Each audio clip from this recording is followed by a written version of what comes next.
Bonjour. Bon, maintenant on va s'attaquer à un petit morceau de choix.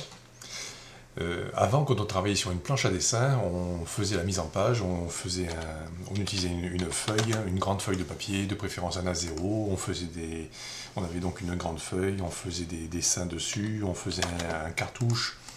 Bon, tout ça c'est révolu c'est passé de mode, mais c'est aussi moins pratique de travailler comme ça avec un logiciel de dessin. Maintenant, nous avons ce qu'on appelle des feuilles ou des présentations pour réaliser ces mises en page. Autrement dit, le modèle ou l'objet sert à dessiner les objets de dessin, souvent à l'échelle 1. Autrement dit, 1 mètre égale 1 mètre, 1 cm égale 1 cm, etc. Et on organise la mise en page sur des espaces de présentation ou des feuilles. Alors ici, ce sont des feuilles, puisque ce logiciel appelle ça des feuilles en anglais sheet. Dans AutoCAD, ça s'appelle des présentations, dans la version française tout au moins. Alors, pour vous montrer ça depuis le début, on va faire une nouvelle présentation. On rentre sur cette présentation, ou cette feuille. Par défaut, il utilise les caractéristiques de l'imprimante du système, qui est paramétrée dans le système. Il crée une feuille par défaut, très souvent c'est du A4. Il crée une fenêtre, celle-ci. Si je demande les propriétés, bouton de droite sur la sélection propriétés, vous voyez, il me dit fenêtre. C'est une fenêtre. Alors pourquoi une fenêtre? Parce que tout simplement, comme une fenêtre, si j'ouvre la fenêtre en cliquant 2 fois dedans, c'est comme si je passais les mains à travers ma fenêtre et que je voyais mon objet. Je peux zoomer, mais je peux aussi le modifier. Vous voyez, tout ce que je ferai à travers ma fenêtre sera répercuté dans l'objet. C'est une fenêtre, je peux l'ouvrir, je clique 2 fois sur la feuille de papier, je ferme ma fenêtre. Donc ça mérite bien son nom pour une fois. Maintenant, le problème c'est de savoir comment faire pour que mon objet tienne entièrement dans ma fenêtre, tout au moins sur ma feuille de papier. Alors, premier réflexe, j'agrandis ma fenêtre.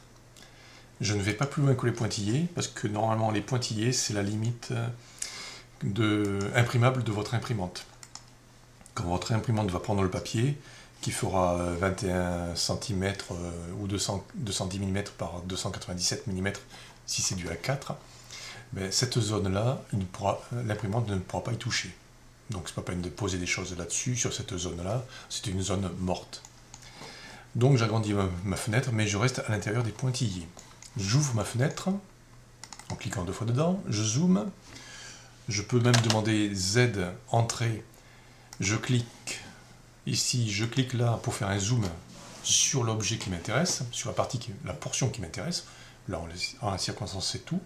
Je retourne sur ma feuille, je clique sur ma fenêtre, et là, il me dit dans les propriétés, vous êtes en zoom à 0.8. Bon, 0.8, pour moi, ça veut trop rien dire pour l'instant, mais c'est pas loin de 0.1.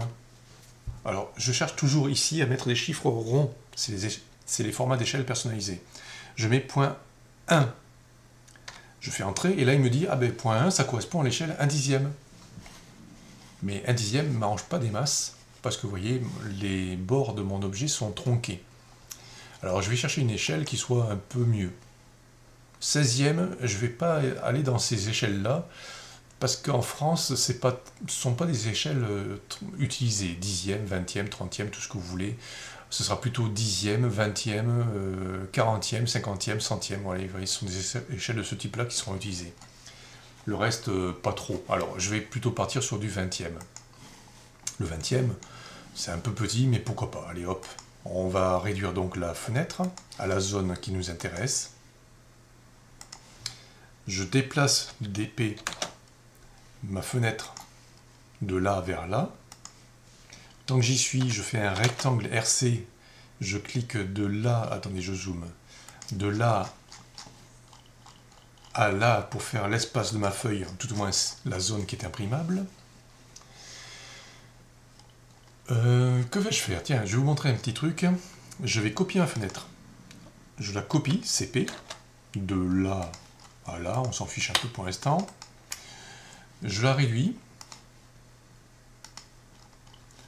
Je la déplace ici, de là à là, je rentre dans cette fenêtre, et je vais zoomer cette zone. Alors simplement, c'est pour expliquer ce qui se passe dans cette zone. Alors on ne va pas faire pour l'instant de chichi, je vais peut-être un peu réduire. ça nous servir, vous voyez, à faire des vues détaillées. Après, je vais vous montrer comment on fait pour régler ces histoires de cotes. Tout d'un coup, celle-là est trop grosse, celle-là est très petite, on la voit, là, je préférerais ne pas la voir. Bon, on va voir comment on fait pour ces histoires de mise en page. Tout d'abord, maintenant, je vais améliorer la qualité graphique de l'ensemble. Je vais faire un rectangle RC. Clic, clic. Je vais donner à ce rectangle, pourquoi pas, une couleur. Je vais surtout lui donner une caractéristique, c'est pointillé. Les pointillés, je ne les vois pas, donc je vais changer l'échelle de ces pointillés. Point 1, pour les voir, voilà. Je vais dessiner une spline, j'aime bien ça, la spline. Je clique au milieu, je clique là, là, là. Je fais entrer 2 fois, 3 fois. Et je vais dessiner une polyligne, PO, de l'extrémité, là et vers là, histoire de symboliser une flèche. Afin, vous voyez, de montrer, de symboliser le fait que je donne un détail. D'ailleurs, je peux aussi faire le texte. Et je vais écrire détail 1. Et je valide. Je ne suis pas obligé de donner une échelle, si je donne des cotes. En la circonstance, quelle est l'échelle de ce détail? Point 19. Point 19, c'est pas loin de point 2. Je vais faire un arrondi. Point 2. Voilà, j'ai commencé à préparer ma mise en page.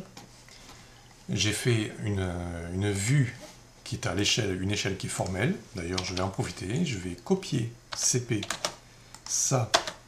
Je fais espace de là vers là. Je fais ED pour éditer ce texte et je vais dire vue en élévation. Je vais à la ligne, échelle, je précise l'échelle, 1 20e, je ne me rappelle plus, vous voyez, le temps de décrire ça, oui, voilà, c'est un 20e. Je vais agrandir mon texte, voilà, pour qu'il tienne bien. Voilà. J'ai commencé à faire ma mise en page.